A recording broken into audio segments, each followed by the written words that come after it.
ইনসাফ মানে ইসলাম না, কল্যাণ মানে ইসলাম না, সাম্য মানে ইসলাম না। ইনসাফ আর কল্যাণ আর সাম্য শব্দ দিয়ে ইসলামকে রহিত করার অপচেষ্টা চলছে। ইনসাফ মানে ইসলাম না, ইনসাফ মানে ইসলাম না, কল্যাণ মানে ইসলাম না।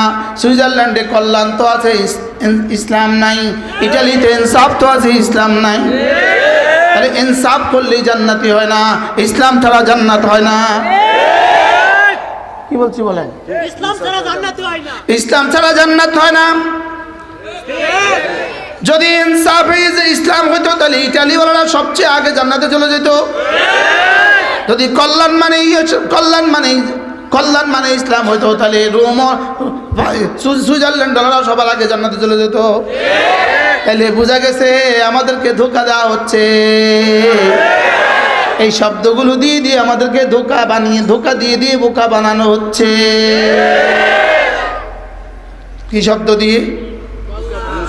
ইনসাফ রাষ্ট্র, কল্যাণ রাষ্ট্র না। আমরা ইনসাফ রাষ্ট্র চাই না, আমরা ইসলামের আলোকে ইনসাফ চাই, আমরা মদিনার কল্যাণ চাই। ومن يبتغي غير الإسلام دينا فلن يقبل منه। ইসলাম ছাড়া ইনসাফ চাইবা হবে না, ইসলাম ছাড়া কল্যাণ চাইবা হবে না, ইসলাম ছাড়া সাম্য চাইবা হবে না। কি তরজমা? ومن يبتغي, উলামা একটা মুখস্থ করেন, ومن يبتغي غير الإسلام دينا। ইসলাম ছাড়া অন্য কিছুকে জীবন আদর্শ বানাবে, ইসলাম ছাড়া অন্য কিছুকে জীবনের মানসা বানাবা, ইসলাম ছাড়া অন্য কিছুকে দিন বানাবা, ইসলাম ছাড়া ইনসাফকে দিন বানাবা, ইসলাম ছাড়া কল্যাণকে দিন বানাবা, ইসলাম ছাড়া সাম্যকে দিন বানাবা। এই দিন রব্বে কারীম বলেন কানের উপরে উঠবে না। আমরা যে ধোঁকা খাইতেছি আপনারা কি বুঝতেছেন কিছু?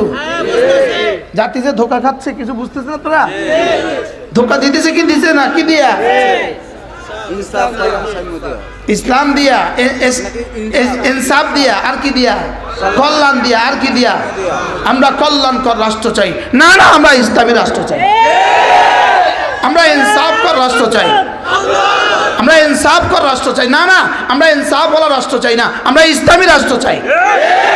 বলেন ইসলাম হলে ইনসাফ হবে, ইসলাম হলেই ইসলাম হলেই ইনসাফ হয়, ইনসাফ হলেই ইসলাম হয় না।